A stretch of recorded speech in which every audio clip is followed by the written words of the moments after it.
Assalamualaikum warahmatullahi wabarakatuh. Waalaikumsalam warahmatullahi wabarakatuh. warahmatullahi wabarakatuh. Apa kabar Bapak Ibu calon guru penggerak angkatan 11 yang hebat luar biasa? Masih sehat, semangat?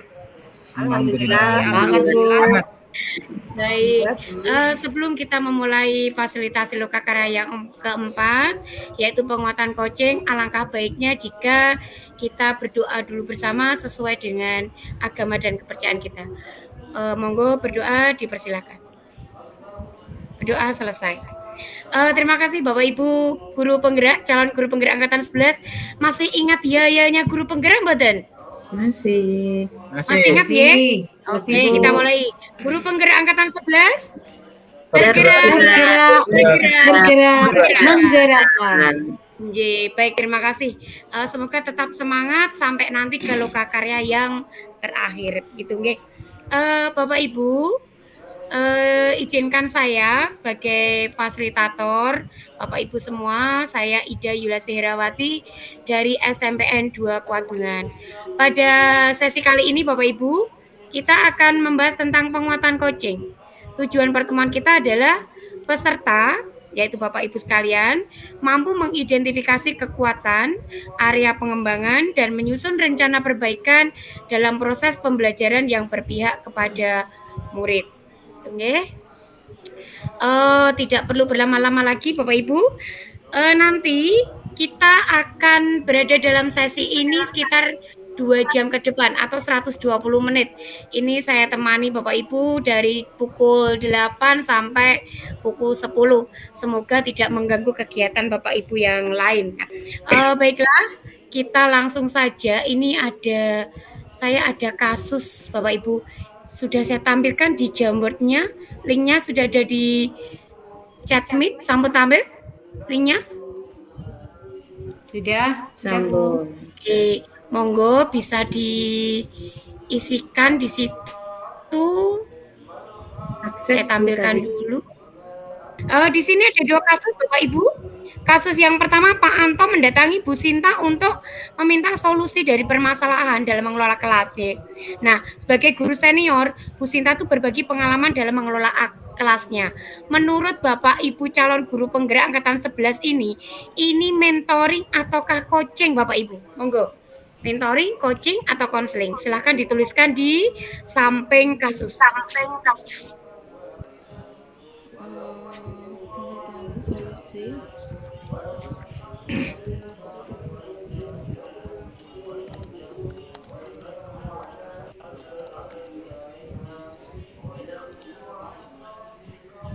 Bisa diakses Bapak Ibu? Pengalaman nih apa?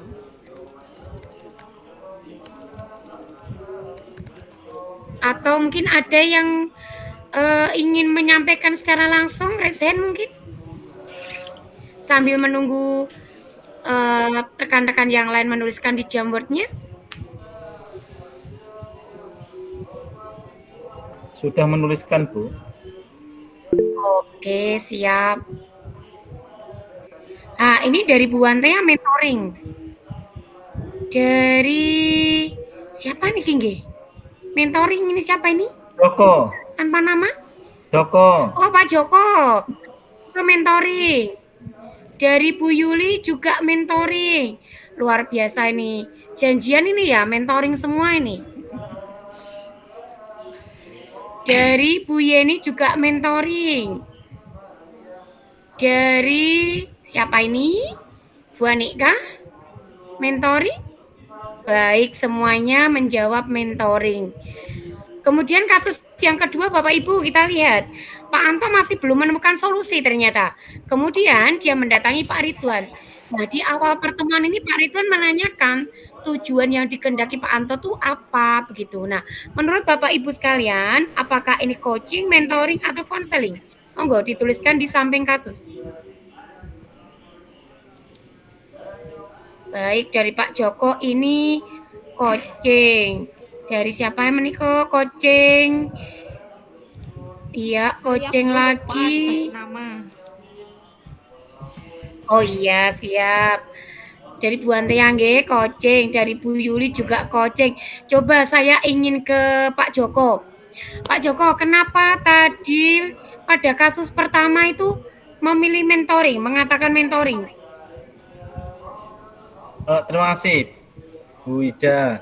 Kenapa tadi yang pertama Nggih. saya menyatakan bahwa itu sebagai mentoring karena meminta solusi. Artinya di sana yang didatangi itu sebagai narasumber. Begitu Bu Ida, gitu. terima kasih. Oh, nggih. Baik, mungkin bisa menguatkan lagi Bu Wantea, kenapa memilih kasus ini mentoring, Bu, yang pertama ini, Bu? Nggih, terima kasih. Karena di situ tertera bahwa berbagi pengalaman. Jadi kalau mentoring itu berbagi pengalaman antara yang lebih pengalaman ke yang belum berpengalaman. Baik, Demikian. baik, siap, nggih. Rupanya sudah sangat hebat semuanya. Bu Ani, kenapa kasus 2-nya ini memilih coaching, Bu Ani? Baik, terima kasih Bu. Karena di kasus kedua, Pak Ridwan itu menanyakan tujuan yang dikehendaki Pak Anto. Jadi tujuan itu bukan dari yang didatangi, bukan dari Pak Ridwan, tapi dari Pak Anto yang memiliki masalah. Jadi beliau yang nantinya akan menemukan sendiri solusinya. Seperti itu, Bu. Baik, nggih. Tadi dari kasus yang kita analisa dan dari beberapa pernyataan dari Bapak Ibu bahwa memang benar yang pertama itu kasusnya mentoring ya Bapak Ibu, di mana mentoring itu adalah proses membagikan pengalaman dari mentor ke mentenya. Jadi agar mentenya ini mengadaptif jalan atau sesuatu yang sudah pernah dilaksanakan oleh mentornya. Dan betul kasus yang kedua ini adalah coaching. Karena di awal memang ditanyakan tujuannya seperti itu dan tidak ada istilahnya mana narasumber, mana yang bertanya begitu nggih. Jadi ini setara seperti itu Bapak Ibu. Nah, Bapak Ibu, menurut Bapak Ibu sekalian, seorang coach itu apa saja yang perlu dikembangkan Bapak Ibu? Mungkin bisa dituliskan di Jamboard di slide kedua Bapak Ibu. Nah, monggo. Keterampilan apa yang harus dikembangkan oleh seorang coach? Sehingga nanti bisa mengembangkan keterampilannya dalam pembelajaran yang berpihak kepada murid begitu. Nah, sepertinya masih terdelay. Mungkin ada yang raise hand untuk area pengembangan keterampilan seorang coach yang harus diasah dari Bu Yeni ini, monggo nggih. Bu Yeni, keterampilan bertanya. Iya. Kemudian Bu Wantea, pendengar yang baik. Nggih, kemudian Pak Joko membuat pertanyaan ini saya masukkan dalam kelompok dengan Bu Yeni. Keterampilan menyimak. Menyimak ini juga sama dengan Bu Wantea, nggih, pendengar yang baik. Karena menyimak itu membutuhkan keterampilan untuk mendengarkan. Ada lagi Bapak Ibu? Baik, Bu Yeni, bisakah saya diberikan informasi tambahan mengenai keterampilan bertanya itu maksudnya seperti apa, Bu Yeni? Iya, Ibu, terima kasih kesempatannya. Untuk keterampilan coach tentang keterampilan bertanya itu adalah keterampilan setelah menyimak. Setelah menyimak apa yang disampaikan oleh coach, kita akan memberikan pertanyaan yang berbobot atau yang memantik coach untuk bisa mengeluarkan potensi-potensi yang ada pada dirinya untuk bisa menemukan solusinya sendiri dari masalahnya. Nah, diharapkan keterampilan bertanya ini adalah pertanyaannya yang terbuka, bukan pertanyaan yang mengarahkan. Jadi dengan pertanyaan terbuka diharapkan bisa menggali solusi-solusi tersembunyi yang sebenarnya sudah dimiliki sendiri oleh coachnya untuk menyelesaikan masalahnya. Demikian Bu Ida, terima kasih. Terima kasih Bu Yeni. Jadi keterampilan bertanya ini adalah keterampilan yang harus dikembangkan oleh seorang coach untuk menggali informasi-informasi sehingga coachnya ini bisa menemukan solusi dengan sendirinya. Begitu nggih Bu Yeni nggih? Betul. Terima kasih Bu Yeni. Kemudian saya ke Bu Antea. Menjadi pendengar yang baik. Ini maksudnya seperti apa Bu Antea? Terima kasih Bu. Menjadi pendengar yang baik itu maksudnya seperti ini. Ketika ada seseorang yang datang kepada coach, pastinya dia memiliki sesuatu masalah, memiliki suatu keresahan yang mana tugasnya coach itu membantu menemukan solusi, tapi solusinya bukan dari si coach tapi dari di coachinya. Nah, dengan begitu si coach ini harus mampu mendengarkan dengan baik apa yang menjadi pokok permasalahannya, sehingga nanti mampu mengarahkan dengan keterampilan bertanya tadi agar si coach ini mampu menemukan solusi. Begitu Ibu, terima kasih. Ya, terima kasih Bu Wantea. Jadi memang ini adalah satu kesatuan keterampilan yang harus dimiliki oleh seorang coach, begitu nggih. Selain keterampilan bertanya dan mendengarkan atau menyimak itu kira-kira apa ya Bapak Ibu ya? Nah, kemarin apa? Di dalam modulnya kan sudah disampaikan kemarin ada beberapa keterampilan. Yang lain apa keterampilannya? Monggo, Bu Yeni, silakan.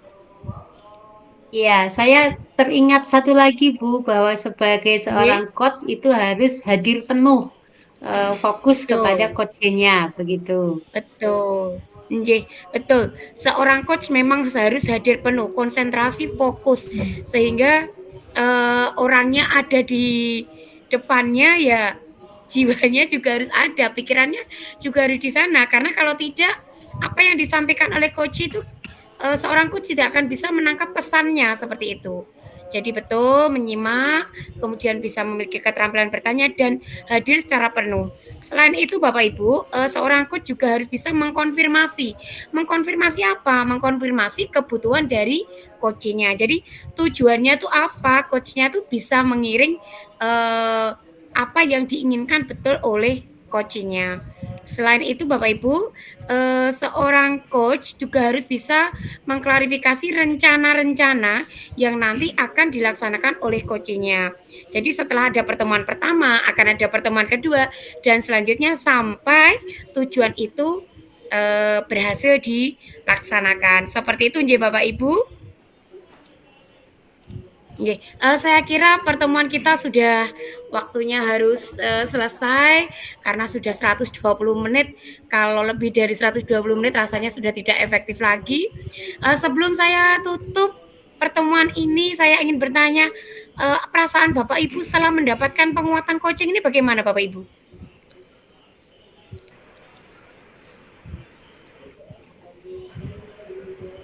Monggo. Luar biasa Bu. Iya, nggih. Semakin terkuatkan ya Bapak Ibu nanti untuk melaksanakan coaching ya untuk rekan sejawat ya. Betul. Iya, jadi kita memang harus siap selain jadi guru penggerak harus tergerak, bergerak dan menggerakkan. Betul ya? Betul sekali. Betul Bu, betul. Sebelum saya tutup, saya punya seloka. Kalau sesi pertama dulu Bu Yeni itu ada pantun, saya punya seloka. Seloka dengan pantun itu sedikit berbeda ya Bapak Ibu. Nah, saya punya seloka. Jalan-jalan ke pasar baru membeli tepo kecap. Calon guru penggerak angkatan 11 memang mantap, luar biasa. Terima kasih Bapak Ibu. Kita berjumpa di sesi yang selanjutnya. Assalamualaikum warahmatullahi wabarakatuh. Waalaikumsalam warahmatullahi wabarakatuh.